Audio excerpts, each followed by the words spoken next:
आयुष्यात आपल्याला दिशा दाखवणारा एक हात कायम आपल्या सोबत असतो, तो म्हणजे आपला बाप. बाप नावाचं मोठं झाड घरावर बहरलेलं, माथ्यावरती सावली धरून घरासाठी झुरलेलं. ऊन वारा पाऊस वादळ जरा देखील ढळत नाही. बाप असतो आवाक्याबाहेर, कधीच कोणाला कळत नाही. खडूस वाटतो कधी कधी, चिडून जरब लावून जातो, शांतपणे डोळे फाडून जास्तीचाच भाव खाऊन जातो. वसखन येतो अंगावर म्हणून जवळ कोणी जात नाही. आईसारखे बापाचे गोडवे कधीच कोणी गात नाही. आईसारखी बापाला मिठी कधीच मिळत नाही, कारण बाप असतो आवाक्याबाहेर, कधीच कोणाला कळत नाही. बघा ना, बापाला सहसा कोणी मनावर घेत नाही. बापासाठी आपलं प्रेम कधी अनावर होत नाही.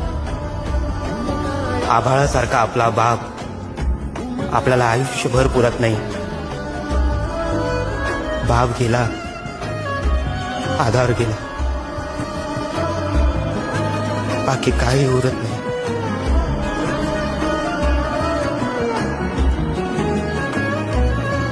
कासावी सोन तुम्ही आम्ही बाप आठवत रडत बसतो. त्याच्यासोबत जगण्यासाठी आयुष्यभर कुडत बसतो. आयुष्यात बाप आहे तोवरच खरं जगता येतं. आयुष्यातलं खरं सुख आपल्या बापाकडंच मागता येतं. म्हणून एकदा बापाच्या खुशीत शिरून जगून घ्या. देवाकडं एवढं सुख जन्मोजन्मी मागून घ्या, कारण बाप झाल्याशिवाय आपल्याला आपला बाप कळत नाही.